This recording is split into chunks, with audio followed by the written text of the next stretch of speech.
အေးတော့အောင်ရမည်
ကျွန်တော်ဒီနေ့အခြေတဝင်း policy ပြောမှာဖြစ်ပါတယ်ကျွန်တော်တို့ရပေါ်လာမဲ့အစိုးရတစ်ကိုကြိုးဆိုတာပါကျွန်တော်အခြေတဝင်းကမ္ဘာတန်ရေးတမန်ရေးနဲ့လူသမဂလုံခြုံရေးကောင်စီအကြောင်းပေါ်လာမဲ့အစိုးရတစ်အကြောင်းအခြေတဝင်းပြောမှာပါ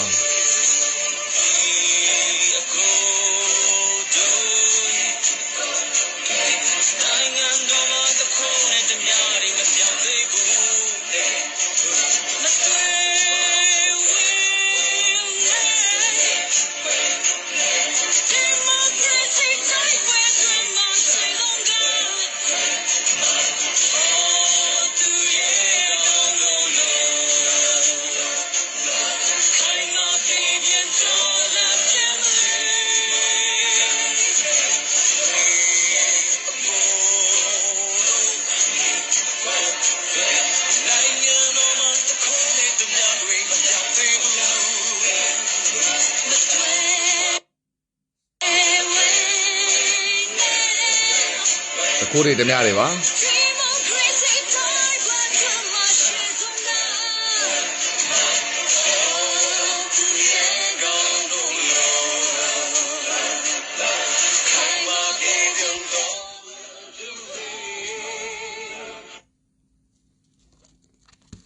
နိုင်ငံတော်မှာတခိုးတွေတများတွေမပြောက်သေးပါဘူးတဲ့အဲ့ဒါကျွန်တော်ဒီနေ့တော်လန်ရေးပဲဘာမှတူဝင်နေစရာအကြောင်းမရှိဘူးတခိုးတွေဓမြတွေကိုကျွန်တော်တို့နှိမ်နေရမယ်ပွဲအနှစ်60ခိုးထားတဲ့လူတွေ ဓမြတွေကျွန်တော်နိုင်ငံတော်ရဲ့ရှိတဲ့ institution တွေကို hijack လုပ်ပြီးအသုံးချပြီးကိုယ်ပိုင်အသုံးချပြီး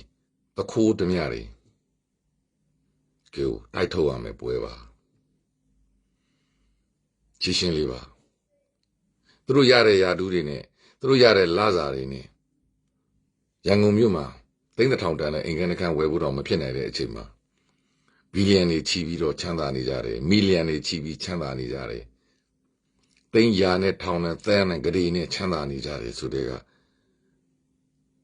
ပြည်သူတို့အလုပ်လုပ်တာနိုင်ငံသူနိုင်ငံသားများတို့အလုပ်လုပ်တာမဟုတ်ဘူးဆိုတာရှင်းရှင်းကြီးပေါ်နေတဲ့တခိုးဓမြတွေကိုတိုက်ထုတ်တဲ့တိုက်ပွဲပါအဲ့ဒါကိုနိုင်ငံရေးသုံးသပ်တဲ့သူများအဲ့ဒါကိုမြန်မာအရေးကိုနားလည်ပါတယ်သူတော်သူများမြန်မာအရေးကိုကျွမ်းကျင်ပါတယ်ဆိုတော်သူများမြန်မာပြည်သူတွေကောင်းစားစီကျင်ပါတယ်ဆိုတော်သူများကအဲ့ဒီတခိုးတွေဓမြတွေဘက်ကနေကောင်းစားဖို့အတွက်နှစ်ကြောင်းတွေပေးနေကြတာကိုမြန်မာနိုင်ငံရေးသမိုင်းတစ်လျှောက်လုံးမှာတွေ့ခဲ့ရတာအမှန်တရားတစ်ခုပါကျွန်တော်ပြောသေးလို့ပဲကျွန်တော်တို့ရဲ့အမှန်တရားလူသားဝါဒ humanity လူအခွင့်အရေးတွေကြာဆုံးပြီးတော့ခဏတော့မှိုင်းတိုက်ထားသောအတွေးအခွဲများ peak အမြင့်ဆုံးကိုရောက်ခဲ့ပြီးသကာလကျွန်တော်နိုင်ငံမှာယနေ့ဒေါ်လာရေးနှွေဦးဒေါ်လာရေးပေါ်လာရတဲ့အကြောင်းရင်းပဲ NLD ပါတီကိုအာဏာသိမ်းလိုက်လို့ဒေါ်ဆန်းစုကြည်ကိုဖမ်းဆီးလိုက်လို့မဟုတ်ပါဘူးဒါဒီအကြောင်းကံတွေပါအကြောင်းကံကတနိုင်ငံလုံးကိုဓမြတိုက်ထားတယ်တခိုးလုပ်ထားတယ်လူတွေတနိုင်ငံလုံးကိုစီးထားတယ်လူတွေတနိုင်ငံလုံးကိုကြုံပြုတ်ထားတယ်လူတွေတနိုင်ငံလုံးကိုသူတို့ရဲ့ထားရနေစေရသောလက်ညှိုးညွှန်ရရေးဖြစ်နေတဲ့လူတွေအုပ်စီထားတဲ့ပွဲပါ2008ဖွဲ့စည်းပုံအခြေခံဥပဒေ2020စနစ်ရွေးကောက်ပွဲ2015ရွေးကောက်ပွဲ2020ရွေးကောက်ပွဲတွေကအကြောင်းကံတွေပါဒါကြောင့်ကျွန်တော်တို့ပြည်သူတွေအားလုံးစီလုံးညီညွတ်နေတာအဲ့ဒီအကြောင်းကံတွေကိုကျွန်တော်တို့ပြည်သူတွေကသိတယ်အဲ့ဒီအကြောင်းကံတွေကိုကျွန်တော်တို့ရဲ့ generation Z ကလေးငယ်များကသိတယ်ပြက်သားရှင်းလင်းသိနေပြီမသိသေးတာကစောစောကကျွန်တော်ပြောတော့အရှုံးသမားမြမအရေးကိုဝေဖန်နေကြတော့ခေတ်အဆက်ဆက်ကနိုင်ငံရေးသမားများလွှတ်တော်ကိုယ်စားလှယ်အဟောင်းများနိုင်ငံရေးပါတီကပုဂ္ဂိုလ်များငြိမ်းချမ်းရေးကောင်စီကပုဂ္ဂိုလ်များငြိမ်းချမ်းကောင်စီကအကြံပေးပုဂ္ဂိုလ်များပြည်ပမှာလှုပ်ရှားပြီးပြည်တွင်းကိုဝင်ရောက်သွားသောပညာတတ် PhD အတိုင်းဝိုင်းဒေါက်တာဆိုသောသူများစီးပွားရေးပညာရှင်ကြီးများဒီလူတွေကကျွန်တော်တို့ပြည်သူတွေကိုမှိုင်းတွေတိုက်ပြီးအဲ့ဒီတောက်တိုင်များတခိုးသမားများကိုအားပေးနေတာကြားလာပြီ2019ရင်ဂျာရေးခင်းမှာကျွန်တော်တို့ပြည်သူများကိုအမှားတရားတွေနဲ့ဝိုင်းဝန်းဘေးတီးခဲ့ကြတာအဲ့ဒီနိုင်ငံရေးသမားများအဲ့ဒီအရှုံးသမားများအဲ့ဒီဝေဖန်နေကြတော်သူများအဲ့ဒီနိုင်ငံတကာသတင်းဌာနအမေရိကန်နိုင်ငံသတင်းဌာန UK နိုင်ငံသတင်းဌာနမှာလုပ်ပြီး UK နိုင်ငံသားအမေရိကန်နိုင်ငံသားတွေဖြစ်နေပြီး UK နိုင်ငံသားတွေရဲ့စံအမေရိကန်နိုင်ငံသားတွေရဲ့စံရမရက်တီပဲတခိုးသူများတွေပဲကအားပေးနေတဲ့သူများကြောင့်ကျွန်တော်တို့နိုင်ငံဒီအမှောင်တိုက်ကိုရောက်ခဲ့ပြီးယနေ့တော့ကျွန်တော်တို့ကလေးငယ်များကပြက်သားတော်လန်နေပြီအဲ့ဒီကျွန်တော်တို့တော်လန်နေတဲ့တော်လန်ရေးကိုလည်းသိသိမ်သွားအောင်သိနှုတ်သွားအောင်သူတို့ဒီတစ်ဖက်တစ်လမ်းကတွေးထိုးနေကြပြီသူတို့ခေတ်ဆက်လုတ်ခဲ့ကြတော့နီးပြူအများအတိုင်းပဲသူတို့ဒီတစ်ဖက်ကိုထောက်တိုင်များအနေနဲ့ NLD ကိုဆဲခြင်းဒေါအောင်ဆန်းစုကြည်ကိုဆဲခြင်းတိုင်းသားများအခြေချင်းကိုဆဲခြင်းမြန်မာပြည်ပြတ်သုံးတော့မယ်မြန်မာစီးပွားရေးပြတ်သုံးတော့မယ်ဆိုပြီးဝေဖန်ခြင်းပြည်သူများကိုထိတ်လန့်အောင်လုပ်ခြင်းကျွန်တော်တို့ပေါ်လာတော့မယ်အစိုးရအသစ်ကိုအားပေးတဲ့စကားတစ်ခွန်းမှမပြောအစိုးရအသစ်ကိုအသိမှတ်ပြုတဲ့စကားတစ်ခွန်းမှပြောနိုင်ငံတကာမှာသူတို့နေထိုင်နေတော့သူဤသတင်းဌာနဒီမှာရှိတော်သူများနေထိုင်နေတော့သူတို့နိုင်ငံရဲ့အစိုးရများသူတို့နိုင်ငံခြားရေးဝန်ကြီးသူတို့နိုင်ငံသမ္မတသူတို့နိုင်ငံဝန်ကြီးချုပ်တွေပြောတဲ့စကားများကိုတော့ထင်အောင်မဟတ်သောစကားများနဲ့မြန်မာနိုင်ငံရေးမှာဝင်ဆွဲဖက်နေကြတော့凶的妈咪啊，大家，第一千里过去呢，有东西表吧，有东西表来的多嘞，接触点嘛嘞，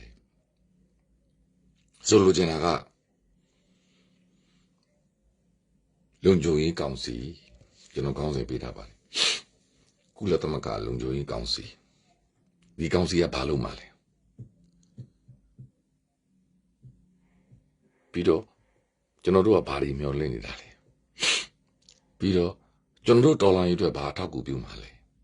ပြီးတော့ပေါ်လာတဲ့မြအစိုးရတွေကဘာတွေလုပ်မှာလဲပြီးတော့ကျွန်တော်နိုင်ငံအရှိရဘာလဲ policy ရဘာလဲရိုးရိုးလေးပဲလေကျွန်တော်တို့ရဲ့ policy ဒီစောစောကပြောဆိုတခိုးတမများကိုတိုက်ထုတ်မယ်ဒေါ်လာရေးပဲအဲ့ဒီတခိုးတမတွေမရှိတော့ဘူးဆိုရင်ကျွန်တော်တို့နိုင်ငံမှာတာယာသောလူပောင်ကိုယဉ်ကျေးသောစဘောဝိုင်းဆွေးနွေးပွဲများနဲ့ political dialogue များလုပ်ပြီးသူတို့မပါဘူးနော်သူတို့မပါတော့အခင်းကျင်းမှာကဘာကြီးနဲ့အညီထုံးတောက်လာမဲ့နိုင်ငံတစ်ခုကိုတည်ဆောက်မှာဒါဆိုရင်ကျွန်တော်တို့ရဲ့ vision ရည်မှန်းချက်ဒီပါလေအောင်စိတ်အောင်နမိတ်နေနဲ့အောင်ကိုအောင်ရမှာဘာကိုအောင်အောင်ပါလဲကျွန်တော်တို့လူချင်းသောသာယာသောလူပောင် Federal Democracy စနစ်တိုင်းသားများအားလုံးပါသောမြန်မာနိုင်ငံမှာရှိသောနိုင်ငံသူနိုင်ငံသား54တောင်သောပြည်သူအားလုံးရဲ့စံတားနဲ့အညီဘယ်သူမှဘယ်သူမသားသောသာတူညီမျှဒန်းတူညီမျှမှုရှိသောနိုင်ငံတော်တစ်ခုနိုင်ငံရေးစနစ်တစ်ခုစီးပွားရေးစနစ်တစ်ခုပညာရေးစနစ်တစ်ခုလူမှုရေးစနစ်တစ်ခုကိုတည်ဆောက်မည်ဖြစ်သောခင်မီတိုးတက်သောကမ္ဘာကြီးကိုရှင်ပြိုင်နိုင်သောကမ္ဘာဈေးကွက်မှာရှင်ပြိုင်နိုင်သော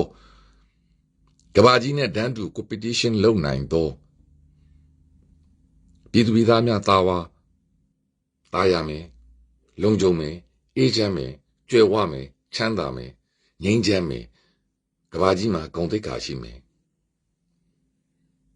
မိမိမျိုးဆက်များကဘာမှာမြန်မာဟေ့လို့ကြွေးကြော်နိုင်မယ်အမှန်ကန်ကြွေးကြော်နိုင်မယ်စနစ်တစ်ခုကိုကျွန်တော်တို့မျှော်လင့်တောက်တာနေတာပြည်သူများရဲ့ဆန္ဒအဲ့ဒါကိုသေးသိမ့်အောင်ကျွန်တော်တို့တွေကဒေါသနဲ့တုတ်ပြန်တယ်ဆိုပြီးပြောသွားတာခင်ဗျာကျွန်တော်တို့ဒီမှာခေါင်းဆောင်မရှိဘူးဆိုပြီးသူတို့ပြောသွားတယ်ခင်ဗျာကျွန်တော်တို့ဒီမှာ Facebook တွေမှာပြောချင်ရပြောပြီးတော့ခေါင်းဆောင်မဲနေပြီးတော့ emotion တွေနဲ့လုပ်နေတယ်ဆိုပြီးတော့ကျွန်တော်တို့ရဲ့တော်လန်ကြီးကိုသေးသိမ့်အောင်သေးနှုတ်အောင်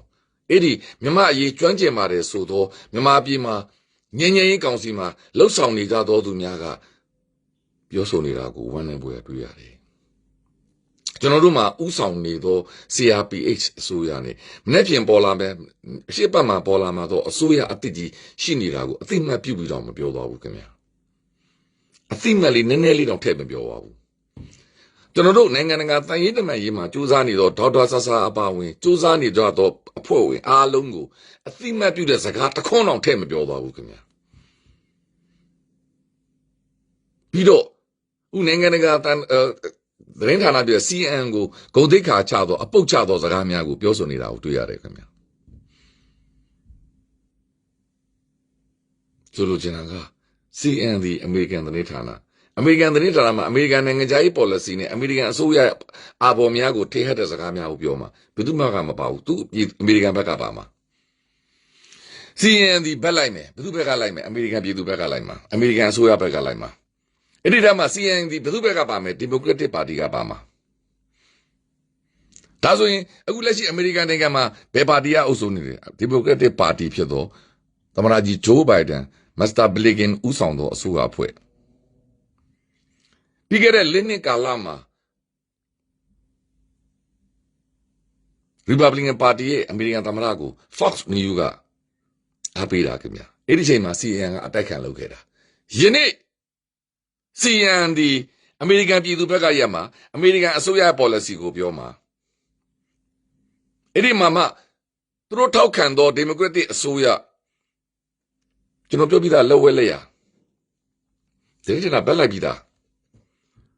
အဲ့တော့ American policy ကိုသူပြောမှာဒါဆိုရင် American policy ကအမေရိကန်နိုင်ငံခြားရေးဝန်ကြီးဌာနနဲ့ American သမ္မတရဲ့ imperial policy များသည်မြန်မာ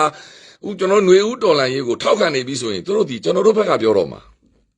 တို့တော့အခြေအနေအကြောင်းချင်းရာများအရာသူတို့ဒီ visa ရတဲ့အတွက်သူတို့ပြတာကြည့် တေချာတာတခုကကျွန်တော်တို့ဘက်ကရက်တီမှာဘာမှတွေးထိုးစရာအကြောင်းမရှိအဲ့ဒါအမှန်တရာ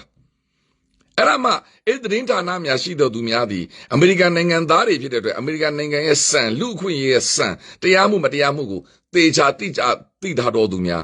းမြန်မာသတင်းဌာနတွေမှာပြောနေတော်လူများဗတ်လိုက်ပြီးပြောမဲ့သူများမဟုတ်ပါဒါကိုရှင်းရှင်းလင်းလင်းသိဖို့လိုအပ်တယ်ကဘာမှာဂုံတိတ်ကာနဲ့ရက်တည်နေတဲ့သတင်းဌာနခင်ဗျာအဲ့ဒါမှအမေရိကန်နိုင်ငံသားတွေခင်ဗျာအဲ့ဒီအမေရိကန်နိုင်ငံသားတွေကနေသူတို့သတ်မှတ်ထားသောစံသူတို့ကရှိပြီးသားခင်ဗျာအဲ့ဒါမှသူတို့ထောက်ခံသောအမေရိကန်အစိုးရအဲ့ဒီမှာမှသူတို့ထောက်ခံသောဒီမိုကရက်တစ်ပါတီရဲ့အစိုးရဘက်ကရက်တည်မဲ့သတင်းဌာနခင်ဗျာဒါရှင်းရှင်းကြီးပေါ်နေတဲ့ကိစ္စ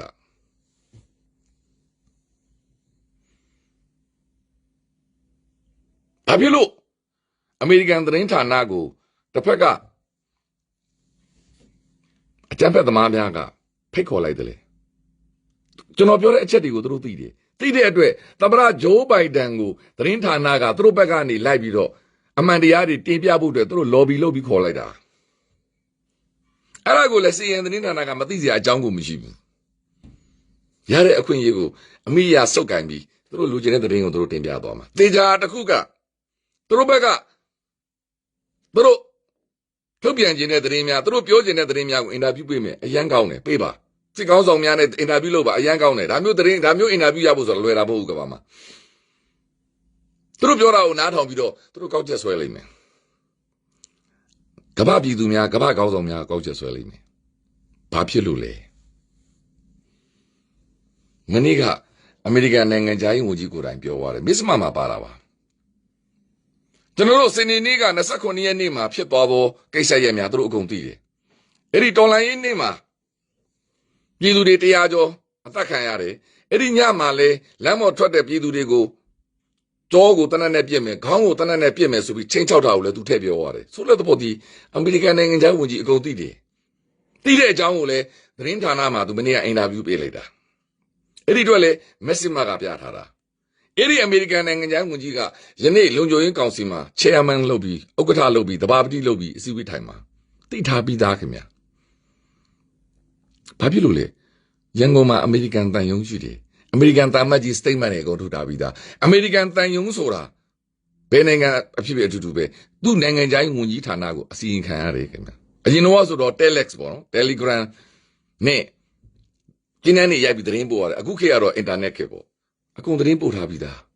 အဲ့ဒီသတင်းပို့ထားမှုကြာသူအကုန်သိထားပြီးသားထိုနည်းကောင်းပဲအမေရိကန်သမ္မတမဆာဂျိုးဘိုင်ဒန်ဟာနေ့တိုင်း security briefing ရှိတယ်ခင်ဗျာတကမ္ဘာလုံးမှာရှိသောကိစ္စရပ်များကိုထောက်လိုက်ရေးသတင်းသမ္မတကြီးကိုအကုန်ပေးရတယ်အဲ့ဒီချိန်မှာမြန်မာနိုင်ငံမှာဖြစ်ပျက်နေတဲ့သတင်းများကိုအမေရိကန်ထောက်လိုက်ရေးကမသိစရာအကြောင်းကိုမရှိဘူးပြည်တွင်းမှာဟုတ်ရှိတယ်ရှင်းရှင်းလေးအဲ့ဒီထောက်လိုက်ရေးတွေကသတင်းကိုသမ္မတကြီးဒီကျွန်တော်တို့နဲ့ပို့သိတယ်သူမပြောသင့်လို့မပြောတာဦးကျွန်တော်တို့မှန်းနေကြတဲ့သူများမြန်မာအရေးကိုကျွမ်းကျင်နေကြပါတဲ့သူများပြည်တွင်းမှာရှိသောလူများရန်တုံနေကြသောသူများတဲ့သူတပြည့်ကျွန်တော်နဲ့ပို့သိတယ်သူထောက်လိုက်ရေးသတင်းအကုန်ရထားပြီးသားထုံနည်း၎င်းမဲ့သူတို့တန်ယုံအစင်းစင်းကနေပြီးတော့သတင်းပို့မှုတွေအကုန်ရထားပြီးသားထုံနည်း၎င်းကမ္ဘာကောင်းဆောင်များနဲ့သူတို့အဆက်အသွယ်ရှိပြီးသားထုံနည်း၎င်းကမ္ဘာထောက်လိုက်ရေး community တွေအဆက်အသွယ်ရှိတယ်ခင်ဗျာကမ္ဘာထောက်လိုက်ရေးတွေအားလုံးတယောက်နဲ့တယောက်ဆက်ဆက်မှုရှိတယ်နေတိုးထောက်လိုက်ရေးအကုန်ဆက်ဆက်ရှိတယ်သူတို့သတင်းတွေအကုန်ရထားပြီးသားအဲ့ဒါနည်းနဲ့သူတို့ဒီ IS ကိုနှိမ်နှင်းသွားတာတကဘာလုံးစုပေါင်းပြီးတော့သတင်းအစအနေနဲ့လိုက်ပြီးတော့ဖြည့်ရှင်းသွားတာဆိုလိုချင်တဲ့သဘောဒီကမ္ဘာတန်ရေးတမန်ရေးဆိုတာသူ့လို့သူလုပ်နေတာကျွန်တော်ပြောပြီးသားကျွန်တော်တို့ကဒီအချိန်မှာမလုပ်ပါနဲ့ဒီလူတွေကိုအရေးမြူနေပါဆိုတော့သူတို့လက်မခံတော့ဘူးကျွန်တော်တို့ပြည်သူကပြောဘာလို့လဲသူတို့လက်မခံဘူးသူတို့အုပ်ချုပ်နေတဲ့ကမ္ဘာကြီးမှာဒီလိုမျိုးလူသားတွေကိုပက်ပက်ဆက်ဆက်ရဲဆက်ဆက်လုပ်နေတာဘယ်သူမှလက်မခံဘူးခင်ဗျာအဲ့ဒါစံအခုဒီမှာလာတဲ့သတင်းနောက်ဒီအမေရိကန်နိုင်ငံသားခင်ဗျာဟိုမရောက်ဒီမရောက်မြန်မာနိုင်ငံသတင်းမီဒီယာမဟုတ်ဘူးသူ့မှာစံရှိပြီးသားသူ့မှာကမ္ဘာအတွေ့အကြုံတွေကမ္ဘာစစ်ရေးအတွေ့အကြုံတွေအကုန်ရှိပြီးသားဆိုလိုချင်တဲ့သဘောဒီသူလှုပ်တင်တာသူလှုပ်မှာသူပြောတင်တာသူပြောမှာသူပြကျင်တဲ့ရှုထောက်ဒီမမပြည်သူတွေမြင်တဲ့ရှုထောက်မျိုးမဟုတ်ကမ္ဘာခေါင်းဆောင်တွေကိုချပြမယ်ရှုထောက်သူသိကြသူဘာလုပ်ရမလဲဆိုတာဒါကြောင့်ယနေ့ကျွန်တော်တို့ပြည်သူတွေသံမိုးတွေတီးကြတယ်လက်ကုပ်တွေတီးကြတယ်ကြွေးကြော်ကြတယ်အဲကျွန်တော်အမှန်တန်ကောင်းတယ်ဘာဖြစ်လို့လဲကျွန်တော်တို့ဒီငြိမ်နေတာမဟုတ်ဘူးကျွန်တော်တို့ဒီအကြောက်တရားနဲ့ကျွန်တော်တို့တွေကိုမတရားပြစ်တက်နေလို့အိမ်ထဲမှာနေရတာနှုတ်မို့ကျွန်တော်လမ်းပေါ်မှာလူပင်လေကြီးဖြစ်သွားမှာအဲ့ဒီလူပင်လေကြီးအဖြစ်မခံနိုင်ဘူးကျွန်တော်တို့ရဲ့စန္ဒတွေ အဖော်ထုတ်မခံနိုင်တဲ့အတွက်သူတို့ဒီတန်းနဲ့လိုက်ပြတ်နေတာ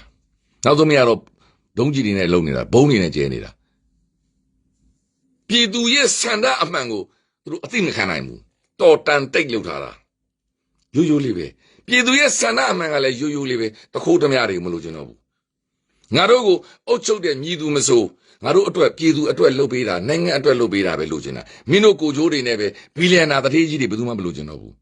ပါဇက်ကတာတိုင်းပြည်ကိုချစ်နေတယ်ချစ်နေတယ်ပြောနေတာသူတို့ကာယကံရှင်တွေဘာတွေဖြစ်နေလူတိုင်းသိတယ်ကဘာကလည်းသိတယ်အာနာရှင်နိုင်ငံတိုင်းမှာဒီတိုင်းပုံနဲ့ပြထားတာဆိုလိုချင်တာကယနေ့တိုင်ရေးတမန်ကြီးလုံခြုံရေးကောင်စီဘာတွေပြောတယ်လဲ The event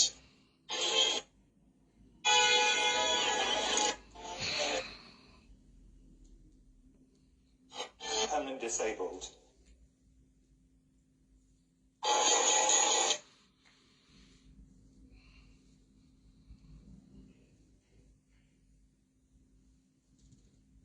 အခုပဲဒေါက်တာဆဆာကတက်ပြီးရေးထားပါတယ်ကျွန်တော်တို့ဟာမြန်မာပြည်တော်စုစူးစီးညွတ်တဲ့မြန်မာပြည်သူလူထုဖြစ်တယ်ရက်ဆက်ကြမ်းကြုတ်လာတဲ့မြန်မာနိုင်ငံတရားမဝင်တဲ့စစ်အာဏာရှင်တွေကိုပြစ်မှတ်ထားလိုက်ကြတဲ့ MNTJP MNDAA PSLE TNLA ULA ကညီကိုမောင်နှမတွေဟာသူတို့ရဲ့ဥဆောင်မှုကိုယခုလိုထပ်မံပြသလိုက်တော့တဲ့ကျွန်တော်တို့အနေနဲ့ကျေးဇူးတင်အားရမိတယ်စစ်အာဏာရှင်တွေကဖက်ဒရယ်ဒီမိုကရေစီနဲ့လွတ်လပ်မှုကိုကျွန်တော်တို့ပြည်သူလူထုတွေကခိုးယူသွားခဲ့ကြပြီးအပြစ်မဲ့ပြည်သူတွေကိုရဲဆက်ကြမ်းကြုတ်မှုတွေကိုသာပုံအောပေးခဲ့ကြတယ်လွတ်လပ်မှုအတွက်တိုက်ပွဲဝင်နေကြသူအားလုံးကျွန်တော်တို့ရဲ့ညီကိုမောင်နှမအားလုံးကိုကျွန်တော်တို့ရင်ထဲကလှလိုက်လဲကျေးဇူးတင်လိုက်ကြကြောင်းပြောကြားလိုတယ်သူတို့ဟာကာလရှည်ကြာစွာဒုက္ခပေါင်းစုံကိုခံစားနေကြရတဲ့မြန်မာပြည်သူတွေကိုရက်တီချက်ခက်ခိုင်မာမာနဲ့ကာကွယ်နေကြသူတွေသာဖြစ်တယ်ကုလသမဂ္ဂလုံခြုံရေးကောင်စီနဲ့နိုင်ငံတကာအတိုင်းဝိုင်းအနေနဲ့မြန်မာပြည်တော်စုမှာရှိတဲ့ညီညွတ်တဲ့မြန်မာပြည်သူလူထုနဲ့အတူရက်တည်ရပါလိမ့်မယ်။အကြမ်းဖက်အဖွဲ့ဖြစ်တဲ့အာဏာသိမ်းစစ်ကောင်စီစစ်အာဏာရှင်တွေရဲ့54တန်းသောပြည်သူလူထုအပေါ်ကျူးလွန်နေတဲ့အကြမ်းဖက်မှုကြီးကိုကျွန်တော်တို့ရဲ့ညီညွတ်သောငြိမ်းချမ်းတဲ့လှုပ်ရှားမှုကြီးကအောင်တိုင်မှာဖြစ်တယ်။စစ်အာဏာရှင်စနစ်ကြဆုံးပြီးဖက်ဒရယ်ဒီမိုကရေစီအောင်နိုင်ရမယ်။အကြမ်းဖက်မှုလုပ်ရက်ကကြဆုံးပြီးတရားမျှတမှုကအောင်နိုင်ရမယ်အခု currently ဒေါက်တာဆာဆာတင်ထားတာပါရိုးရိုးလေးပဲကျွန်တော်တို့စီကလူယူသွားတာခင်ဗျာဒါဆိုရင်ဒီနေ့လုံခြုံရေးကောင်စီကျွန်တော်ပြောပြီးသားလေတန်းနေပိုက် tipping point တွေရောက်နေပြီကျွန်တော်တို့က tipping point တွေတစ်စစ်ပြီးတစ်စစ်ကျွန်တော်တို့ဒီပြောင်းလဲနေတယ်ဒီအဆင့်တွေဖြစ်လာဖို့အတွက်ကျွန်တော်တို့ရဲ့လှုပ်ရှားမှုတွေကျွန်တော်တို့ရဲ့တောင်းဆိုမှုတွေဘဝကိုညံသွားတဲ့အတွက်သူတို့ကမ္ဘာခေါင်းဆောင်တွေမနေနိုင်တော့ဘူးဆိုတဲ့သဘောဒီကျွန်တော်တို့ဘက်ကရက်တီပေးသောအမေရိကန်အပါအဝင်ဥဆောင်သော UK နိုင်ငံအစိုးရများကမရက်ကြည့်နိုင်တော့ဘူးကျွန်တော်မသိလို့မေးတာအမေရိကန်သမ္မတတွေအခုကျွန်တော် UK ဝန်ကြီးချုပ်တွေ UK တာမတ်တွေဒီနေ့လုံခြုံရေးကောင်စီအစည်းအဝေးခေါ်ခိုင်းတာအားလို့ခေါ်နေတာအားလို့များခေါ်နေတယ်ထင်တယ်လားဒါဒီသူတို့လုံเสียရှိတာများကိုပြက်ပြက်သားသားလုပ်နေတာအဲ့ဒါကိုကနတော့ကဆွေးနွေးဝေဖန်တဲ့လူများကသေးသိမ်အောင်ဝေဖန်နေကြတာကမ္ဘာခေါင်းဆောင်များကိုသေးသိမ်အောင်သူတို့ဝေဖန်နေကြတာကမ္ဘာခေါင်းဆောင်များရဲ့စ조사နေမှုများကိုသေးသိမ်အောင်ဝေဖန်နေကြတာကျွန်တော်နိုင်ငံပဲ face ကြီးဖြစ်တော့မယ်မြန်မာနိုင်ငံပဲစီးပွားပြတ်တော့မယ်ဗမာလူမျိုးတွေပဲနှစ်ဖက်သူတွေကိုတွေတိုက်ပြီးလက်ပန်းကြပြီးဆွေးနွေးရမယ်ဆိုတဲ့အစိုးမြင်ဝါဒတွေနဲ့ကျွန်တော်တို့တွေကို brain wash လုပ်ဖို့အင်တာဗျူးတွေပေးနေတာအဲ့ဒီအင်တာဗျူးပေးနေတဲ့သတင်းဌာနတွေကလည်းအမေရိကန်နိုင်ငံရဲ့သတင်းဌာနကြီးဖြစ်နေတာဆိုလိုချင်တာကသူတို့တွေဒါမျိုးတွေလုပ်ခဲ့တဲ့ပေါင်းများပြီးမြန်မာနိုင်ငံမှာဥဒေါက်တာဆာဆာရဲ့ပြောဆိုချက်များကိုအတိမတ်ပြုပြီးတခွန်းမှမပြောပါဘူး၎င်းပုဂ္ဂိုလ်သည်ဒါဆိုရင်ဘာဖြစ်လို့ကျွန်တော်တို့ငြိမ်းချမ်းရေးကောင်စီခေါ်ရတယ်လဲခေါ်ဖို့လို့အဲ့လိုခေါ်ရတာပေါ့သူတို့ဖွဲ့စည်းထားတဲ့ရွေချက်ရဖွဲ့ခေါ်ရတာပေါ့ကဘာကြီးဒီငြိမ်းချမ်းရေးကိုဥတီမယ်ကဘာကြီးဒီကဘာပြည်သူပြည်သားများကိုအသက်အန္တရာယ်ကာကွယ်ပေးမယ်ဆိုတဲ့ရွေချက်နဲ့ကုလသမဂ္ဂဖွဲ့ထားတာလीအဲ့ဒီအတွက်အဲ့လိုမျိုးအရေးပေါ်ကိစ္စရများဖြစ်လာပြီးဆိုရင်တညီတညွတ်တဲ့တူတဲ့စန္ဒနဲ့ဖြည့်ရှင်းလို့မရပဲအားလုံးသဘောတူစန္ဒနဲ့ coordination လုပ်ပြီးတော့ဆွေးနွေးညှိနှိုင်းပြီးတော့ကဘာကြီးကိုဥဆောင်မှုတွေပြဿနာတွေကဘာကြီးမှာရှိသောလူသားများရဲ့အသက်များကိုကယ်တင်ဖို့ငြိမ်းချမ်းမှုအတွက်ဒီအဖွဲ့အစည်းကိုဖွဲ့ထားတာလေအဲ့ဒီအတွက်ယနေ့ကျွန်တော်တို့ရဲ့တောင်းဆိုမှုဒီအဲ့ဒီအချက်လက်တွေနဲ့အားလုံးကိုက်ညီနေပြီလေအဲ့ဒီအတွက်ကဘာကောင်းဆောင်များသည်ကျွန်တော်တို့ဘက်ကရက်တည်ပြီးတော့ကျွန်တော် UK အစိုးရက UK တန်မတ်ကယနေ့ခေါ်တာပဲလေဒါရိုးရိုးလေးပဲတို့တော့သူဘာတွေပြောမလဲမလဲသိမလဲဒါလျှို့ဝှက်ထားတဲ့ကိစ္စလေဒါကြောင့်လေသူတို့ဒီကပိတ်အစည်းအဝေးလောက်တာလေဒါပေမဲ့ကျွန်တော်ပြောသလိုပဲအချိန်တိုင်းအကုန်သိရမှာပဲသူတို့တင်လိုက်တဲ့အခါမှာတင်လိုက်တဲ့ဟာကိုသူတို့အစီရင်ခံစာကိုနားထောင်မယ်ဘယ်သူကအစီရင်ခံရမလဲသူတို့ခံထားတော့ကုလသမဂ္ဂအတွင်းမှုချုပ်နဲ့ special reporter တွေကအစီရင်ခံရမှာလေဗမာပြည်ကြောင်းသူတို့အဲ့ဒီယာတူးတွေယူထားတာလေအဲ့ဒီအတွက်လာစာတွေလောက်ထားတာလေအဲ့ဒါကိုနားထောင်ပြီးမှကမ္ဘာနိုင်ငံကြီးများကဘာစစ်ဆက်လုပ်မယ်ဆိုပြီးတော့နိုင်ငံတစ်ခုက proposal တင်ပြမှာအထူးသဖြင့်ကျွန်တော် UK နိုင်ငံက resolution လို့ခေါ်တော့ဆုံးဖြတ်ချက်များကိုတောင်းဆိုမှုတွေတင်မှာအဲ့ဒီအချိန်မှာအဲ့ဒီမှာရှိတော့လုံခြုံရေးကောင်စီ15နိုင်ငံကဟာဒီစကားရကမကောင်းဘူးဒီစကားရကတော့ပြင်းထန်တယ်သူတို့ညှိနှိုင်းကြမှာပြီးမှအဲ့ဒါကိုမဲခွဲဆုံးဖြတ်မှာဒီအစ်စ်နေသွားတာလ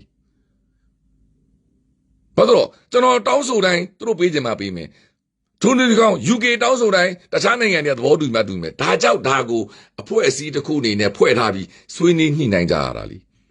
ဒါကြောင့်ကျွန်တော်ပြောတယ်လေ EU နိုင်ငံဒီ28နိုင်ငံဖြစ်တဲ့အတွက်ဆွေးနွေးညှိနှိုင်းရတာကြားတယ် UK နိုင်ငံတနိုင်ငံတည်းဖြစ်တဲ့ဆွေးနွေးညှိနှိုင်းရတာမျှတယ်ဒါကြောင့်ကျွန်တော်တို့ကာဝယ်စီချက်ချင်းရတယ် EU မှာယနေ့ဒီမရတာဒါပဲလေအဖွဲ့အစည်းဆိုတာလူများလိုက်ညှိနှိုင်းရတယ်ဒါကြောင့် CRPH အစိုးရကလည်းတနိုင်ငံလုံးမှာရှိသော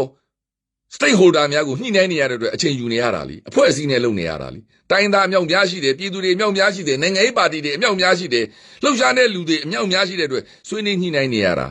ာဒါပေမဲ့ CRPH အစိုးရကကြေညာချက်တွေပြောနေပြီ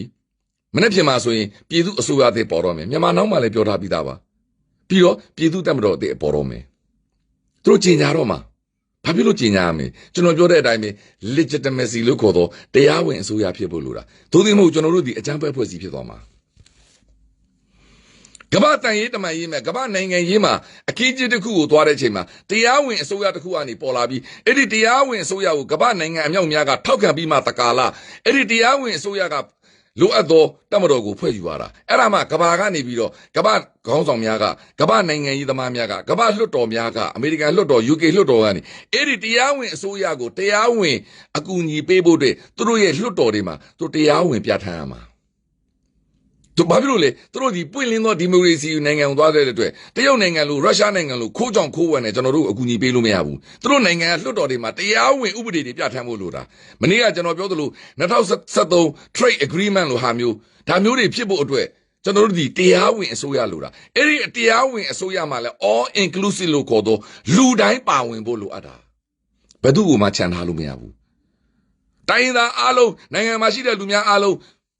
ရိုဟင်ဂျာကောရခိုင်ကောပြည်သူ့ကိုမှခြံခဲ့လို့မရဘူးဘာဖြစ်လို့လဲဒါကဘာကလက်ခံထားသောစံဒါကြောင့်ဒါတွေအားလုံးကိုညှိနှိုင်းနေရတာဒါတွေအားလုံးကိုပအောင်ပြောနေရတာအဲ့ဒါကို NLD အစိုးရကိုပုတ်ခတ်နေကြတယ် CRP ပုတ်ခတ်တဲ့လူတွေကျွန်တော်အံ့ဩလို့မဆုံးဘူးသူတို့ဒီတောက်တိုင်များကိုတခိုးတရားများကိုထောက်ခံပေးနေတယ်အတူတူပဲပြောလို့ကျင်တာကဒါဒီကမ္ဘာတန်ရေးတမန်ရေးအဲ့တော့ကမ္ဘာတန်ရေးတမန်ရေးမှာလဲ all inclusive လို့ခေါ်တော့လူတိုင်းပါမှကမ္ဘာကလက်ခံမှာအဲ့ဒီဟာကိုလက်ခံမှုကျွန်တော်တို့ရပြီးမှသာလေကျွန်တော်တို့တရားဝင်အကူအညီတွေရမှာတန်တမန်ရေးအကူအညီလူသားဆန်တဲ့အကူအညီများစစ်ရေးအကူအညီများရမှာဒီလမ်းကြောင်းကိုသွားရတာဘာဖြစ်လို့လဲသူတို့နိုင်ငံမှာအစိုးရတွေရှိနေတာဒါကိုသိတော့ယနေ့ခေါင်းဆောင်များသည်သွားနေတာတဆင့်ချင်းသွားနေတာတလန်းချင်းသွားနေတာသူတို့ဒီနေ့ဆိုရင်ဒါ turning point ကိုရောက်ပြီကျွန်တော်ပြောခဲ့သလိုကျွန်တော်တို့ဒီ R2P ကိုတောင်းဆိုခဲ့ကြတယ်ကျွန်တော်တို့ဒီ R2P responsible to protect ကိုလွန်ခဲ့တဲ့လတွေကတောင်းဆိုခဲ့ကြတယ်လွန်ခဲ့တဲ့လုံခြုံရေးကောင်စီအစည်းအဝေးမှာတည်းတောင်းဆိုခဲ့ကြတယ်အဲ့တော့ဒေါက်တာဆာဆာကလုံခြုံရေးကောင်စီကိုစာပို့ပြီးတောင်းဆိုလို့အဲ့ဒီညမှာကျွန်တော်ကိုယ်တိုင်တက်ပြောခဲ့တယ်ပြည်သူများဆုတောင်းပေးကြပါသို့တော့အဲ့ဒီအစည်းအဝေးမှာပြီးခဲ့တဲ့လုံခြုံရေးကောင်စီအစည်းအဝေးမှာမြည်သည့်နိုင်ငံမှာ R2P အကြောင်းအသံမထွက်သွားဘူးသို့တော့နောက်ပိုင်းမှာဖြစ်လာသောအခင်းကျင်းများအရလူခွင့်ရေးကောင်စီအစည်းအဝေးပွဲတွေမြန်မာပြည်မှာဆက်လက်ပြီးတော့ပြည်သူတွေရဲ့ဆန္ဒဖော်ထုတ်မှုတွေအဲ့ဒီတုန်းကလည်းသူတို့က အခုလောက်မကြက်ကြက်သေးဘူးအခုတို့ရဲ့မျက်နှာဖုံးတွေမကွာကြသေးဘူးဥတဖြည်းဖြည်းနဲ့မျက်နှာဖုံးတွေကွာကြလာပြီးလွန်ခဲ့တဲ့အချိန်လုံခြုံရေးကောင်စီအစည်းအဝေးနဲ့ယနေ့ပြုလုပ်မဲ့လုံခြုံရေးကောင်စီအစည်းအဝေးမှာအခြေအနေတွေမတူတော့ဘူးအခြေအနေတွေအားလုံးပြောင်းလဲသွားပြီပြောင်းလဲမှုကပါလေပြည်သူတွေပက်ဆက်ဆက်ရဲဆက်ဆက်အသက်ခံနေရပြီကလေးတင်ငယ်တွေပါအသက်ခံနေရပြီမနေ့ကအမေရိကန်နိုင်ငံသားဝန်ကြီးပြောတယ်အဲ့ဒီစနေနေ့တရက်ထဲမှာကလေးတင်ငယ်၄ယောက်ပါတယ်9နှစ်ရွယ်ကလေးငယ်တောင်ပါတယ်လို့ပြောတယ်သူသိတယ်ဒီသတင်းတွေအားလုံးထွက်ပြန်နေပြီ Citizen Journalist များရဲ့တာဝန်ကျေမှုတွေကြောင့်ကျွန်တော်တို့ကကဘာလုံးတည်နေပြီဒါဆိုရင်ယနေ့ဒီတန်းနေ point တွေဘာတွေဖြစ်နေပြီလဲပြီးခဲ့တဲ့လုံခြုံရေးကောင်စီအစည်းအဝေးပွဲနဲ့ယနေ့လုံခြုံရေးကောင်စီအစည်းအဝေးမှာကွာခြားချက်တစ်ခုကိုကျွန်တော်ထောက်ပြမယ်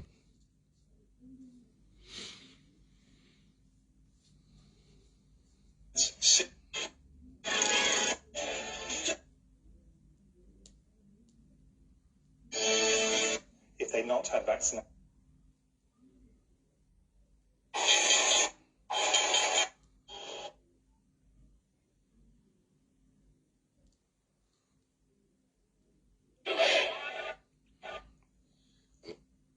So the body ကမ္ဘာနိုင်ငံများ45နိုင်ငံပါတယ်ခေါင်းဆောင်အဟောင်းတွေဘယ်သူကဥဆောင်လဲတောင်အာဖရိကသမ္မတဟောင်းမစ္စတာဒီကလက်ဥဆောင်တဲ့အဖွဲ့လူတိုင်းသိပါတယ်မြန်မာနိုင်ငံကြီးကိုလေ့လာလူများတောင်အာဖရိကမှာမစ္စတာဒီကလက်ဒီအသားအရောင်ခွဲခြားရဲ့နောက်ဆုံးအဆိုရပါအဲ့ဒီကမ္ဘာခေါင်းဆောင်များအဟောင်းနော်လက်ရှိကခေါင်းဆောင်တွေမဟုတ်ဘူးအမှနိုင်ငံခြားဝန်ကြီးတွေခေါင်းဆောင်တွေသူတို့ခေတ်သူတို့ကာလကကမ္ဘာနိုင်ငံရေးမှာသူ့နိုင်ငံဥဆောင်တဲ့အတွက်ကမ္ဘာနိုင်ငံရေးကိုကောင်းကောင်းသိတယ်ဒါပေမဲ့သူတို့ဒီလက်ရှိကားတဲ့အစိုးရများမဟုတ်တဲ့အတွက်သူတို့ကပြောလို့ရတယ်လက်ရှိကားရများအစိုးရဆိုတာတန်ရေးတမန်ရေးကကျင့်ထိန်ရတာဒီလျှို့ဝှက်တာနှုတ်ဆက်ရတာရှိတဲ့အတွက်တော်တောင်သူတို့လုံးမဲ့ကိစ္စလည်းထုတ်မပြောတာဒါပေမဲ့ဒီခေါင်းဆောင်အဟောင်းတွေကစပြောနေပြီသူပါတယ်တခြားနိုင်ငံခြားဝန်ကြီးတွေပါတယ်နယူးဇီလန်ဝန်ကြီးချုပ်ဟောင်းပါတယ်ဒီနေ့ဆိုရင်အော်စတြေးလျနိုင်ငံရဲ့ဝန်ကြီးချုပ်ဟောင်းမစ္စတာရက်ဘလန်ပါလာပြီသူတို့ဘာပြောလဲစနေနေ့က29ရက်နေ့ဒီတန်းနေ point ပဲတဲ့တန်းနေ point ကျွန်တော်ဒီအလှည့်အပြောင်းအကွေ့အပြောင်းဖြစ်သွားပြီဆိုလိုတဲ့သဘောဒီအချမ်းဖက်သမားများသည်ဆွေးနွေးညှိနှိုင်းလို့မရတော့ဘူးမင်းတို့အခုလုပ်နေတဲ့လုပ်ရက်များအခုပြနေတဲ့ session များအခုပြောနေတဲ့အရေးယူမှုများနဲ့မရတော့ဘူးသူတို့ဒီနားမထောင်တော့ဘူးသူတို့ဒီ29ရက်နေ့မှာတနေ့တည်းကလူ100ကျော်ကိုရဆက်လမ်းပေါ်ထွက်ရင်မင်းတို့ခေါင်းတက်တဲ့ကိုပြစ်တတ်မယ်ဆိုပြီးချိန်ချောက်ပြီးသူတို့ရဲ့ TV မှာအ TV မှာတရားဝင်ပြောပြီးပြစ်တတ်လိုက်တဲ့အတွက်မဆာရတ်ကလည်းပြောပြီးဩစတြေးလျဝန်ကြီးချုပ်ဟောင်းကသူတို့နဲ့ဆက်ဆွေးနေစရာဘာမှအကြောင်းမရှိတော့ဘူးမင်းတို့အခုပေးနေတဲ့ PR တွေလည်းမလုံလောက်တော့ဘူးဒါနဲ့ပြင်းထန်တဲ့ PR တခုလုပ်ပေးရတော့မှာအိမ်မှာကဘာကြီးကရေးဆွဲထားသောဥပဒေကဘာကြီးကကမ္ဘာနိုင်ငံသူနိုင်ငံသားများအခုလိုမျိုးအနှိမ့်ဆက်ခံရပြီးအညှဉ်းပန်းခံရပြီးအသက်ပြတ်ခံရပြီးဆိုရင်ကာကွယ်ပေးရမယ်ဆိုပြီးတော့မင်းတို့ကမ္ဘာခေါင်းဆောင်တွေတစ်ချိန်လုံးပြောနေကြသောဥပဒေပြဋ္ဌာန်းထားသောဥပဒေဖြစ်တဲ့ responsible to protect R2P ကိုမင်းတို့ဒီနေ့ကျင်းပတဲ့ကုလသမဂ္ဂလုံခြုံရေးကောင်စီအစည်းအဝေးမှာစတင်ပြောဖို့လိုအပ်ပြီးဆိုပြီးတော့ကမ္ဘာခေါင်းဆောင်ဟောင်း45နိုင်ငံကခေါင်းဆောင်ဟောင်းတွေပြောနေပြီပြီးခဲ့တဲ့တလခွဲကဒေါက်တာဆာပြောတယ်ကျွန်တော်ပြောချင်ဘယ်သူမှမပြောသေးဥစားပြောနေပြီဘာကိုပြောနေတာလဲယနေ့လုံခြုံရေးကောင်စီအစည်းအဝေးပွဲမှာအဲ့ဒီလုံခြုံရေးကောင်စီမှာတာဝန်ရှိသောနိုင်ငံများ UK တာမတ်ကြီး US တာမတ်ကြီးတခြားနိုင်ငံများတရုတ်ရုရှားအပါအဝင်ပြောဖို့လိုအပ်ပြီးမြန်မာပြည်သူတွေကိုကာကွယ်ပေးဖို့လိုအပ်နေပြီးဥပဒေနဲ့ကိုက်ညီနေပြီး R2P ကို invoke အသက်သွင်းဖို့လိုအပ်ပြီးဆိုပြီးတော့ဒီနေ့တို့တောင်းဆိုပြီးအချိန်ကြိုက်တောင်းဆိုတာလုံခြုံရေးကောင်စီအစည်းအဝေးဖြစ်မှာတို့သိတယ်ဒါကြောင့်ကမ္ဘာခေါင်းဆောင်များက statement ထုတ်ပြီးတော့ခေါင်းဆောင်အဟောင်းတွေကတောင်းဆိုတာဒါကြောင့်ကျွန်တော်ပြောတယ်ယနေ့ UK နိုင်ငံကတင်တဲ့အထက်မှာဘာပါမလဲကျွန်တော်လည်းမသိဘူးလေတင်ပြီးမှကျွန်တော်တို့သိမယ်ဒါပေမဲ့စပြီးတော့တောင်းဆိုနေပြီကျွန်တော်တို့ညှော်နေသော R2P ကိစ္စကိုကျွန်တော်တို့ပြည်သူများနဲ့တသားတည်းကမ္ဘာ ခေါင်းဆောင်အဟောင်းဩစတြေးလျဝန်ကြီးချုပ်အဟောင်းနယူးဇီလန်ဝန်ကြီးချုပ်အဟောင်းတောင်အာဖရိကသမ္မတအဟောင်းကမ္ဘာနိုင်ငံခြားရေးဝန်ကြီးအဟောင်းဥဆောင်တော့အဖွဲ့45နိုင်ငံကခေါင်းဆောင်များကကုသမဂလုံခြုံရေးကောင်စီကုသမဂအတွင်းမှုချုပ်ကိုတောင်းဆိုမှုတွေလုပ်ပေးနေပြီ။ဘာဖြစ်လို့လဲဥပဒေလမ်းကြောင်းအရအချိန်ခါသင့်ပြီ။ချိုးချင်တာကဒါကျွန်တော်တို့ရဲ့အောင်မွေးပဲကျွန်တော်တို့သွားနေတဲ့တန်ရေးတမန်ရေးလမ်းကြောင်းဒီဘလောက်မှန်နေတယ်ကလေးကြီးစက်ကလေးငယ်များ CRPH ခေါင်းဆောင်များသွားနေသည့်နိုင်ငံရေးလမ်းကြောင်းဒီဘလောက်လမ်းမှန်ကိုရောက်နေတယ်ဆိုတာဒါရှင်းရှင်းပေါ်နေတဲ့ကိစ္စဗျအဲ့ဒါကိုသူတို့တွေကအဲ့ဒီမြမအရေးသုံးသက်တဲ့သူများကအိပ်ပျော်နေကြတာဆိုတဲ့သဘောဒီဟိုဘက်ကတောက်တိုင်နေဖြစ်နေတာရှင်းရှင်းကြီးပေါ်သွားတာကျွန်တော်တို့သွားနေတာလမ်းမှန်ဒါဆိုရင် CNN လည်းသိတယ်လေဒီကိစ္စကိုဒါသတင်းမီဒီယာဆိုတာသူများပြောတာပဲသူပြောတာသူ့သဘောသူဘယ်တော့မှမပြောရဘူးလေအဲ့တော့သူအမေရိကန်နိုင်ငံခြားရေးဝန်ကြီးကပြောနေပြီသူအမေရိကန်နိုင်ငံကဒီတလမှာကုလသမဂ္ဂလုံခြုံရေးကောင်စီမှာတဘာပတိဖြစ်တာသူသိတယ်ဒီနေ့လေကုလသမဂ္ဂလုံခြုံရေးကောင်စီအစည်းအဝေးလို့ရင်မြန်မာအရေးဆွေးနွေးရတော့မှသိတယ်အဲ့ဒီသိတဲ့နေရာမှာလေအဲ့လိုR2Pလိုကိစ္စတွေမမပြည်သူတွေဥမတရားဖြစ်နေတဲ့ကိစ္စတွေအတွက်လှုပ်ဆောင်ပေးရတော့မှသူသိတယ်အမေရိကန်နိုင်ငံခြားရေး policy ကဘာလို့မလဲဆိုတာသူသိတယ်ထိုနည်း၎င်းပဲဒီနေ့ဒီ CDM လှုပ်ရှားမှုရဲ့နောက်ဆုံးနေ့ဖြစ်တယ် CDM လှုပ်ရှားမှုမှာမပါတော့ဘူးဆိုရင်ကျွန်တော်တို့ပြည်သူများရဲ့ရန်သူဖြစ်တော့မယ်ဆိုပြီးတော့ဒေါက်တာဇော်ဝေဆိုးပြောရတာလေသူတို့သိတယ်မနေ့ပြင်ပေါ်လာတော့မယ်အစိုးရအသစ်နဲ့တမတော်အသစ်တွေလေသူတို့သိတယ်မြန်မာနိုင်ငံဒီတန်းနှင်းပွိုင်းတစ်ခုကိုရောက်နေပြီဖြစ်တဲ့အတွက်တစ်ဖက်ကအကြမ်းဖက်သမားများရဲ့ဖိတ်ခေါ်မှုကိုသူတို့ဒီလူဒလာလက်ခံပြီးတော့ပြည်တွင်းကိုရောက်ရှိနေတာဖြစ်တယ်။ဘာဖြစ်လို့လဲဒီနေ့ကုလသမဂ္ဂလုံခြုံရေးကောင်စီမှာဒီနေ့ CN ရဲ့နိုင်ငံရဲ့အမေရိကန်နိုင်ငံခြားရေးဝန်ကြီးဥဆောင်ပြီးဘာတွေပြောတော့မလဲဆိုတော့သူတို့ကကြိုသိထားပြီးသားဆိုတော့ခက်မှန်းလို့ရနေပြီကမ္ဘာအတွေ့အကြုံပေါင်းမြောက်များစွာကမ္ဘာရဲ့အခက်အခဲပေါင်းမြောက်များစွာကိစ္စရဲ့များကိုသတင်းလိုက်ယူနေတာတင်ပြပေးနေတာကမ္ဘာနဲ့ချီသောသတင်းဌာနကြီးတကဘာတလွှားလုံးမှာ CNN မရှိတဲ့နိုင်ငံမရှိဘူး CNN မရှိတဲ့ဟိုတယ်မရှိဘူး CNN သတင်းမရှိတဲ့လေဆိပ်အဆောက်အဦမရှိဘူးဒါလောက်ကြီးမားတဲ့သတင်းဌာနကြီးသည်အလကားအကြောင်းမဲ့မြန်မာနိုင်ငံကိုလာစရာကိုအကြောင်းမရှိတာဘာဖြစ်လို့လဲသူ့နိုင်ငံရဲ့နိုင်ငံခြားရေး policy ရဘလောက်အရေးကြီးနေပြီဆိုသူတို့သိတယ်ဒါကြောင့်သူတို့သတင်းရောက်နေတာ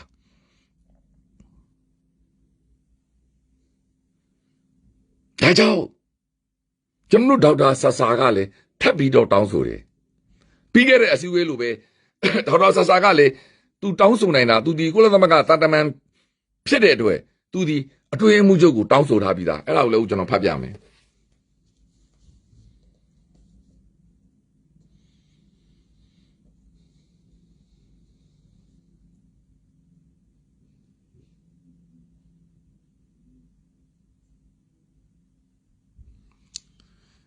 ပြည်တွင်းစစ်ကြီးမဖြစ်ပေါ်ဖို့နဲ့ရှေ့လာမဲ့သွေးစွန်းတဲ့လတွေသတင်းပတ်တွေရက်တွေကိုတားဆီးနိုင်ဖို့အတွက်ကုလသမဂ္ဂလုံခြုံရေးကောင်စီရဲ့ဗုဒ္ဓဟူးနေ့အစည်းအဝေးကနေ R2P ကိုအမြန်ဆုံးစတင်ဖို့အာဏာသိမ်းစစ်ကောင်စီကိုကမ္ဘာကျန်းဖက်အဖွဲ့အဖြစ်သတ်မှတ်ပေးဖို့စစ်အာဏာရှင်တွေကိုနိုင်ငံတကာငွေကြေးနဲ့လက်နက်တွေဖျက်တောက်ဖို့ပြီးတော့စစ်ရာဇဝတ်မှုလူသားတို့အပေါ်ကျူးလွန်တဲ့ရာဇဝတ်မှုတွေလူမျိုးတုံးတပ်ဖြတ်မှုတွေအတွက်အပြစ်ရှိတဲ့စစ်ဗိုလ်ချုပ်တွေကို ICC ကိုတင်ဖို့ကုလသမဂ္ဂအတွင်းမှုချုပ်မစ္စတာဂူတာရက်စီ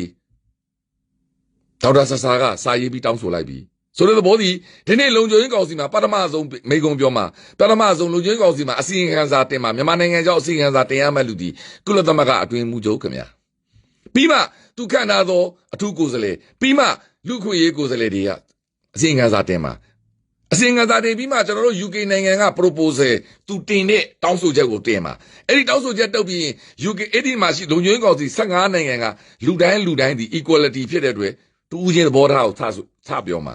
ပြီးမှကျွန်တော် UK ကတောင်းဆိုချက်များကုလသမဂ္ဂတင်ပြချက်နဲ့အတူတောင်းဆိုချက်များကိုသဘောတူရင်တော့တခါတည်းမဲခွဲလို့ရပြီသဘောမတူရင်တော့အဲ့ဒါကိုသူတို့ညှိနှိုင်းရမယ်ဆွေးနွေးရမယ်စာလုံးတွေဖြုတ်မယ်ဘာလုပ်မယ်ညာလုပ်မယ်အများကြီးလာတော့မှာ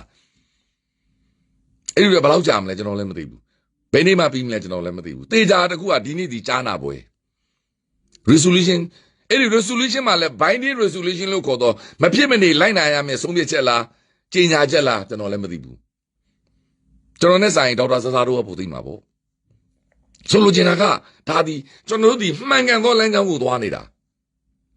ကျွန်တော်တို့လိုချင်သောစနစ်တစ်ခုအတွက်ကျွန်တော်တို့ဒီလိုချင်သောအောင်မြင်မှုတွေအတွက်ယနေ့ပြည်သူတွေများရဲ့ပူးပေါင်းပါဝင်မှုတွေတန်ဖိုးတီးတာတွေဆန္ဒဖော်ထုတ်တာတွေကူညီနေတာတွေအားလုံး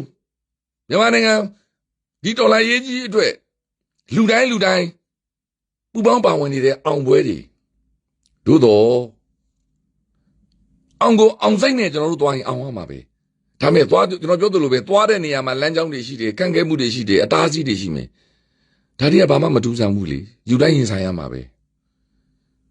အဲ့ဒါကိုပဲကျွန်တော်တို့ကမအောင်မြင်တော့ဘူးတို့ကမတရားနှိမ်နှင်းတော့မယ်ကျွန်တော်တို့နိုင်ငံကြီးပျက်စီးတော့မယ်ဘာဖြစ်ပဲညာဖြစ်ပဲဆိုပြီးတော့အပြက်သဘောတရားတွေနဲ့ဟိုဘက်ကအကြိုက်နောက်ဆုံးဟိုဘက်ကိုဒူးဖောက်ဖို့အတွက်ကျွန်တော်တို့ကိုစစ်စစ်ရေး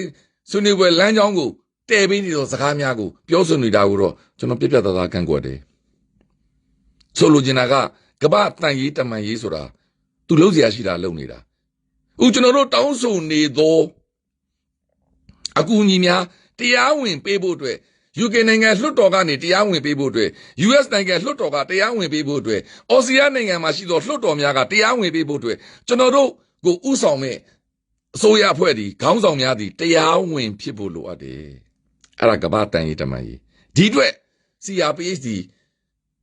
ပြည်သူများရဲ့ mandate နဲ့2020ရွေးကောက်ပွဲရလက်အရတရားဝင် legitimacy ရှိနေတာဒါကြောင့်ကျွန်တော်ပြောပြီးသား CRPH မပါဘဲနဲ့မြန်မာနိုင်ငံတော်လှန်ရေးဘယ်တော့မှမအောင်မြင်ဘူးထုံးတီ၎င်းပဲတိုင်းသားမပါဘဲနဲ့လည်းမအောင်မြင်ဘူး CRPH တူတဲ့လှုပ်လို့လည်းမအောင်မြင်ဘူးတိုင်းသားလက်နက်ကိုင်များအားလုံးတူတဲ့လှုပ်လို့လည်းမအောင်မြင်တာ260သမိုင်းရှင်းပြီးသားအဲ့ဒီနှစ်ဖွဲ့ပူးပေါင်းမှသာလျှင်အောင်မြင်မှာဘာဖြစ်လို့လဲတရားဝင်မှုလိုအပ်တယ်အဲ့ဒီတရားဝင်မှုမရှိဘဲနဲ့တစ်ဖက်ကအခိုင်အမာရှိနေသောစစ်အင်အားကိုကျွန်တော်တို့ရင်ဆိုင်ဖို့လိုအပ်နေတာကျွန်တော်မနေ့ကပြောခဲ့သလိုပဲအဲ့ဒီစစ်အင်အားဒီမတရားတမှုနဲ့ကျွန်တော်တို့အခုပြည်သူတွေကိုနှိပ်စက်နေပြီပြည်သူကိုပြစ်ခတ်နေပြီဒါစစ်မဟုတ်သေးဘူးပြည်တွင်းစစ်ဖြစ်လာရင်သူတက်ကိုတက်လက်နက်ကိုင်အချင်းချင်းတိုက်လာရင်လေကျွန်တော်တို့ဘက်ကကျွန်တော်တို့ပေါ်လာမဲ့ဖက်ဒရယ်တပ်မတော်ဘက်ကကျွန်တော်တို့ရဲ့တိုင်းသားလက်နက်ကိုင်များဘက်ကစစ်လေရင်မရှိဘူးလေစစ်ရဲရင်တွေမရှိဘူးလေလေရင်ကွင်းတွေမရှိဘူးလေမြို့နယ်တိုင်းမှာတပ်စခန်းတွေမရှိဘူးလေကျွန်တော်တို့ဒီစစ်ချင်းလက်နက်ချင်းတိုက်ခိုက်ရင်လေကျွန်တော်တို့ဒီအားနေနေအောင်မှာဒီချိန်ကျရင်နိုင်ငံတကာကကျွန်တော်တို့ကိုတရားဝင်မှုအရာကျွန်တော်တို့ပေါ်လာမဲ့တရားဝင်အစိုးရကနိုင်ငံတကာခေါင်းဆောင်များကိုပြောချင်တာကပေါ်လာမဲ့တရားဝင်အစိုးရရဲ့သမ္မတကအမေရိကန်သမ္မတဂျိုးဘိုင်ဒန်ကိုဒါတိုင်းအိမ်ဖြူတော်ကိုဖုန်းခေါ်ပြီးစကားပြောလို့ရသွားပြီအဲ့ဒါဆိုရင်အကူအညီတောင်းလို့ရပြီအမေရိကန်လွှတ်တော်ဥက္ကဋ္ဌတွေအမေရိကန်လွှတ်တော်ကိုယ်စားလှယ်များကိုဒါတိုင်းဖုန်းခေါ်ပြီးတရားတောင်းဆိုလို့ရပြီဩစတြေးလျဝန်ကြီးချုပ်တွေဩစတြေးလျလွှတ်တော်ကိုယ်စားလှယ်များကိုဒါလိုက်ဖုန်းခေါ်ပြီးစကားပြောမှာထိုနည်း၎င်းပဲ UK ဝန်ကြီးချုပ်တွေ UK လွှတ်တော်တွေဥရောပခေါင်းဆောင်များဥရောပပြည်သစ်သမ္မတဂျာမနီဝန်ကြီးချုပ်ဥရောပပါလီမန်အမတ်များကိုဒါလိုက်ဖုန်းခေါ်ပြီးစကားပြောမှာကျွန်တော်ပြောသလိုဂျားတွေက lobby မလို့တော့ဘူးlobby ခစ်ကုန်သွားပြီဘာဖြစ်လို့လဲကျွန်တော်တို့တရားဝင်ကျွန်တော်တို့ရဲ့ခေါင်းဆောင်ကျွန်တော်တို့ပေါ်လာမဲ့အစိုးရသည်တရားဝင်ဖြစ်ရမှာဒါဆိုရင်ကျွန်တော်တို့လိုအပ်သောအကူအညီများရလာပြီကျွန်တော်တို့မှလည်းတိဆောက်နိုင်သောတပ်မတော်သားအင်အားတွေပေါ်လာမယ်လူသားရင်းမြစ်ကျွန်တော်တို့မှအစဉ်သင့်ရှိတယ်ခဏကျွန်တော်ပြောသလိုတပ်မတော်တစ်ခုရဲ့အရေးချင်းနဲ့ပြည့်စုံအောင်လိုအပ်သောစစ်တပ်တန်းတွေလိုအပ်သောတပ်မတော်ဖွဲ့စည်းမှုတွေလိုအပ်သောစီလုံးမှုတွေနဲ့လိုအပ်သောစစ်လက်နက်ပစ္စည်းများသူတို့ကိုရှင်ပြိုင်တိုက်ခိုက်နိုင်မဲ့နောက်ဆုံးပေါ်လက်နက်များဒုံးကျည်များဒရုန်းယာဉ်များရဟတ်ယာဉ်များကျွန်တော်စိတ်ကူးရင်ပြောနေတာမဟုတ်ဘူးနော်ဝါတက်မတော်မှာတကယ်ရှိနေတာဝါတက်မတော်လို့နိုင်ငံလေးရတော့လှုပ်လို့ရရင်ကျွန်တော်တို့ဥပေါ်လာတော့မဲ့အစိုးရကဘာလို့လှုပ်လို့မရမှာလဲကျွန်တော်တို့နောက်မှာတကဘာလုံးကခေါင်းဆောင်တွေအမေရိကန်ရှိတယ် UK ရှိတယ်ဥရောပနိုင်ငံခေါင်းဆောင်ရှိတယ်ဩစတြေးလျရှိတယ်ကနေဒါရှိတယ်ကမ္ဘာစစ်အင်အားကြီးနေတိုးတစ်ဖွဲ့လုံးကျွန်တော်တို့နောက်မှာရှိတယ်တူရကီရှိနေပြီဘာလို့ကျွန်တော်တို့ကလှုပ်လို့မရတာဝါတောင်လှုပ်လို့ရသေးတာပဲရိုးလေးနော်ဝါတောင်လှုပ်လို့ရရင်ကျွန်တော်တို့ဘာလို့လှုပ်လို့မရမလဲဒါပေမဲ့ကျွန်တော်တို့သွားတဲ့လမ်းကြောင်းဒီလမ်းမှန်ကမ်းမှန်ဖြစ်ရမယ်လမ်းမှန်ကမ်းမှန်ကျွန်တော်တို့သွားရမှာအဲ့ဒီလမ်းမှန်ကမ်းမှန်အတွက်ကျွန်တော်တို့ဒီအစိုးရတစ်ဖွဲ့အင်္ဂါရက်နဲ့ညီညာကျွန်တော်တို့ဒီတပုံဖွဲ့မဟုတ်ဘူးခင်ဗျာကျွန်တော်တို့ဖွဲ့မဲ့အစိုးရဒီအကြမ်းဖက်အဖွဲ့အစည်းမဟုတ်ဘူးခင်ဗျာအဖွဲ့မဟုတ်ဘူးခင်ဗျာဒါကြောင့်ဒီနေ့ကတချို့ပြောသွားတဲ့လူအဖွဲ့လို့ပြောတာကျွန်တော်လက်မခံဘူးကျွန်တော်တို့ဒီတရားဝင်အစိုးရတစ်ခုကိုဖွဲ့မှာအစိုးရတည်းအင်္ဂါရက်နဲ့အညီပြောဆိုဆက်ဆံမှာကမ္ဘာခေါင်းဆောင်များနဲ့ပြောဆိုဆက်ဆံမှာကမ္ဘာလွှတ်တော်ကိုယ်စားလှယ်များနဲ့အကူအညီတောင်းမှာ ရိုးလေးကျွန်တော်တို့ဒီတွားမဲ့လမ်းကြောင်းဒီရှင်းရှင်းကြီးပေါ်နေတာဒါကြောင့်ကျွန်တော်တို့ပြည်သူပြည်သားများအောင်ဝဲကိုလိုချင်တယ်ကျွန်တော်တို့ဒီတခိုးသမျှတွေကိုကျွန်တော်တို့မြေကနေအပီးအတိုင်မောင်းထုတ်ခြင်းနေဆိုရင်အခုပေါ်လာတော့မဲ့အစိုးရကိုကျွန်တော်တို့ဒီပြုံပြီးလက်ခံမှုပဲလုပ်တယ်ဘာဖြစ်လို့ကျွန်တော်တို့ကိုယ်တိုင်မဲပေးထားတာပြီးတော့ကျွန်တော်တို့ပေါ်လာတော့မဲ့အစိုးရအဖွဲ့ကိုကူညီပြီးဝိုင်းဝန်းပြီးလုပ်ပေးမယ်တိုင်းသားလက်နက်ကိုင်များအားလုံးကိုကျွန်တော်တို့ဝိုင်းဝန်းပြီးထောက်ခံရတော့မှာနိုင်ငံသားဖြစ်မှုပေါ်မူတည်တော့မှာ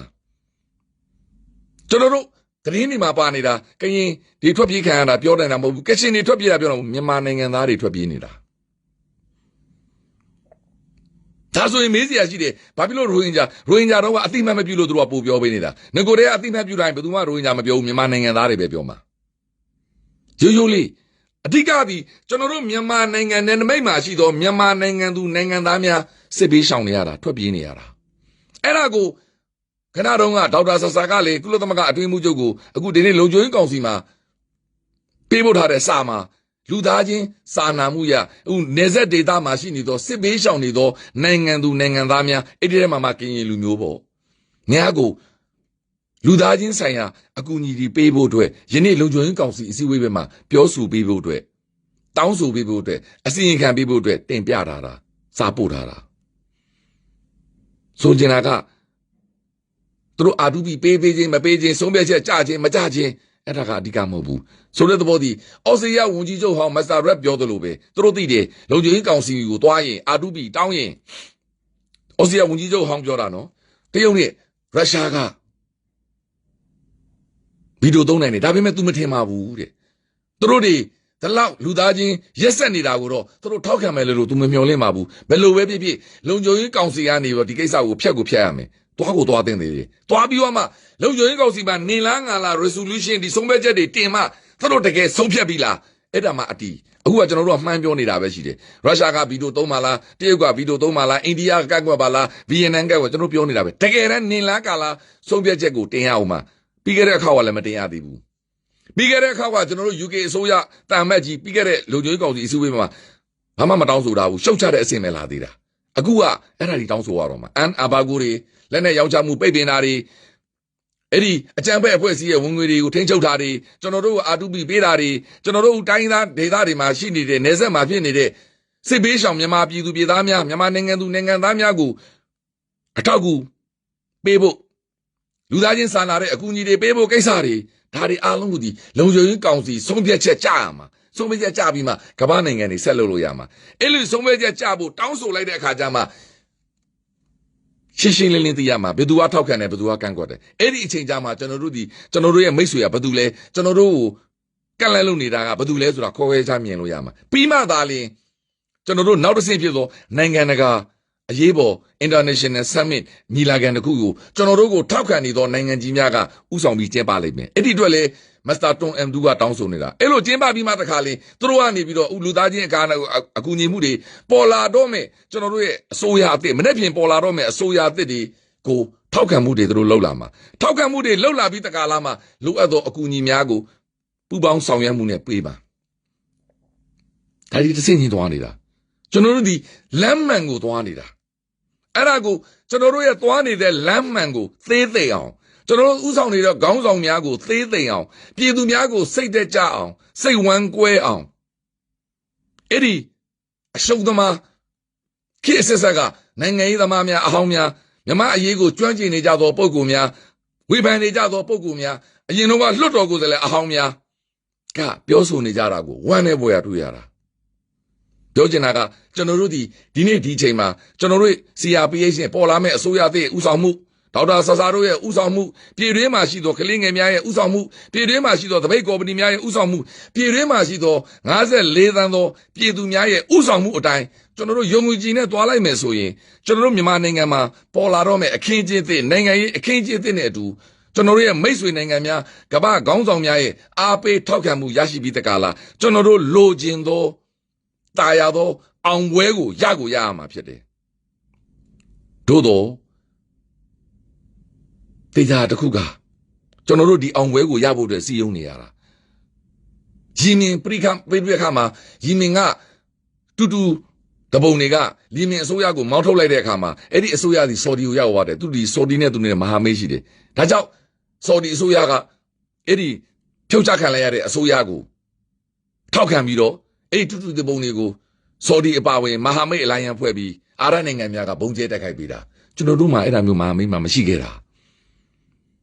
ကျွန်တော်တို့အဲ့လိုမျိုးမဟာမိတ်တွေကျွန်တော်တို့ကိုအခုလိုအရေးကြုံလာရင်လာပြီးဘုံကျဲပေးမယ်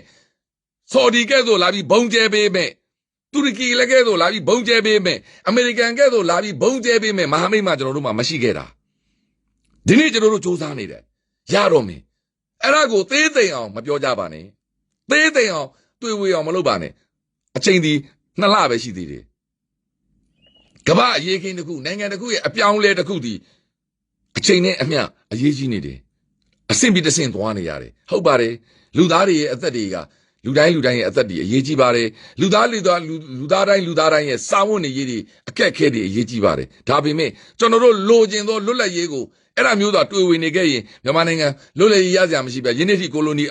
အင်္ဂလိပ်အောက်ချုပ်မှုအောက်မှာနေရမှာပဲလွတ်လပ်ရေးတိုက်ပွဲတော့ကလည်းဒီလိုပဲကျွန်တော်တို့တိုက်ခဲ့ရတာပဲမြင်အောင်ကြည့်ကြပါကျွန်တော်တို့ဒီဒုတိယအကြိမ်လွတ်လပ်ရေးကိုပြန်တိုက်နေယူတာလွတ်လပ်ရေးတိုက်ပွဲပဲတာကျွန်တော်တို့ကိုတခိုးဓာများကတိုင်းပြည်ကိုကြုံပြုတ်အုပ်ချုပ်ထားတာအဲ့ဒီတောက်တိုင်များကိုလည်းစီဒီအမ်လှုပ်ရှားမှုဒီနေ့နောက်ဆုံးပါတဲ့ဒေါက်တာဇော်ဝေစီအပြည့်ပြောထားပြီးသားမနေ့ပြန်စီဒီအမ်မှာမပါတဲ့လူတွေကအဲ့ဒီတခိုးဓာများကိုအားပေးနေတော့တပုံပဲဒါကြောင့်သူတို့ဒီပေါ်လာမယ့်အစိုးရအသစ်ကပြည့်ပြည့်တထန်အရေးယူမယ်လို့လေဒေါက်တာဇော်ဝေဆိုပြောထားပြီးဖြစ်တဲ့အတွက်ကျွန်တော်တို့ဒီမှန်ကန်သောလမ်းကြောင်းကိုသွားနေပြီကျွန်တော်တို့ဒီဘာမှစိတ်သက်ကြစရာအကြောင်းမရှိဘူးကျွန်တော်တို့ဒီအောင်ကိုအောင်ရမည်အောင်တိတ်အောင်နမိတ်နေနဲ့အရေးတော်ပုံအောင်ရမည်အရေးတော်ပုံအောင်ရမည်အရေးတော်ပုံအောင်ရမည်